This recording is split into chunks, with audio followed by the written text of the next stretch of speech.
নতুন কুড়ি স্পোর্টসের শেষ দিনে চমক দেখালো সিলেট ও রংপুর। বালক বিভাগের ফুটবল ফাইনালে শিরোপা জিতেছে সিলেট, আর বালিকা বিভাগে চ্যাম্পিয়ন রংপুর অঞ্চল। সমাপনী দিনে মাঠে উপস্থিত আছেন প্রধানমন্ত্রী তারেক রহমান। ম্যাচের মধ্যেই আর্মি স্টেডিয়ামে আসেন প্রধানমন্ত্রী, সঙ্গে ছিলেন যুব ও ক্রীড়া প্রতিমন্ত্রী আমিনুল হক। এ সময় গ্যালারিতে থাকা শিক্ষার্থীদের সঙ্গে হাত মেলান সরকার প্রধান।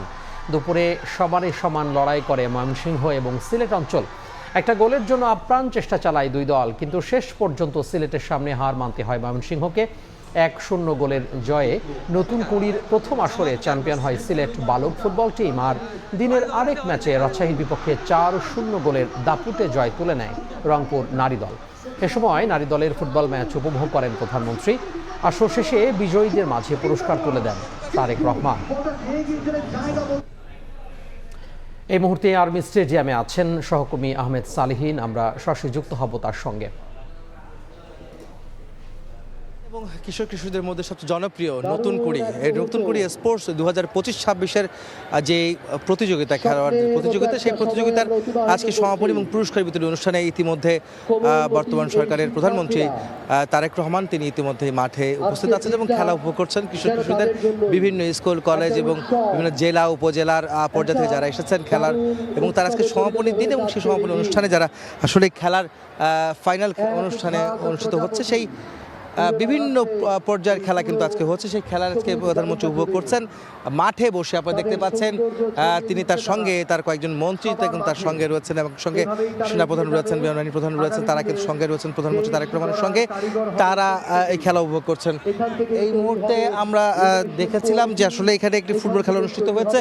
যে ফুটবল খেলা রাজশাহী রংপুরে খেলা হয়েছে, বালিকা শাখার আসলে রাজশাহী এবং রংপুর শাখার খেলা হয়েছে, যেখানে আমরা দেখেছি রাজশাহী বিভাগকে 4-0 গোলের ব্যবধানে হারিয়ে বিজয়ী হয়েছে রংপুর বিভাগ। এবং তার আগে কিন্তু পুরুষদেরও কিন্তু খেলা হচ্ছে, সেখানে সিলেট বিভাগ কিন্তু চ্যাম্পিয়ন হয়েছেন আজকের এই মাঠে। এখন 100 মিটার দৌড় প্রতিযোগিতা, যেখানে নারীদের খেলা অনুষ্ঠিত হয়েছে, এবং এখন এই মুহূর্তে প্রস্তুতি চলছে বালক শাখার যে 100 মিটার দৌড় প্রতিযোগিতার, সেই প্রতিযোগিতা উপভোগ করছেন প্রধানমন্ত্রী তারেক রহমান এবং তার সঙ্গে তার মন্ত্রী পরিষদের কয়েকজন মন্ত্রী কিন্তু সঙ্গে রয়েছেন।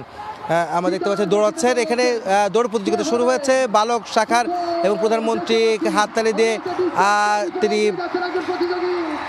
সেই উপভোগ করছেন, সেটাও কিন্তু আমরা দেখতে পাচ্ছি। এবং সবার মধ্যে যে একটা উচ্ছ্বাস, উদ্দীপনা, সেই এই পুরো গ্যালারি জুড়ে সাধারণ শিক্ষার্থী, দর্শক যারা এসেছেন, বিশেষ করে বিভিন্ন স্কুল কলেজ থেকে, রাজধানীর বিভিন্ন স্কুল কলেজ থেকে তারা কিন্তু এই কিশোররা এখানে এসেছেন। একই সঙ্গে ঢাকার বাইরে থেকেও কিন্তু অনেক বিদ্যালয়ের শিক্ষা প্রতিষ্ঠানের শিক্ষার্থীরাও এবং অভিভাবক সহ শিক্ষার্থীরাও এসেছেন, শিক্ষকরাও এসেছেন এই খেলা, এই নতুন কুড়ি স্পোর্টস প্রতিযোগিতার বিভিন্ন ইভেন্টে অংশ নেওয়া এবং সেখানে সেই খেলাগুলো উপভোগ করার জন্য।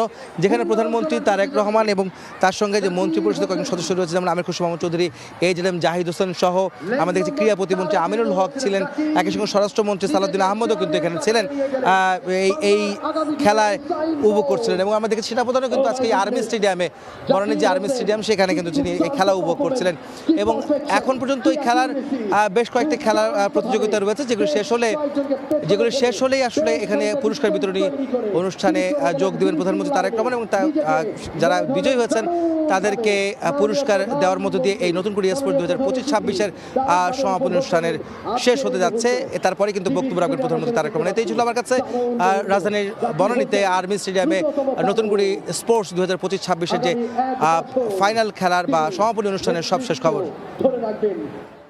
আর্মি স্টেডিয়ামে চলছে নতুন কুড়ি স্পোর্টস, আর সেই খবর জানাতে যুক্ত হয়েছিলেন সহকর্মী আহমেদ সালেহীন।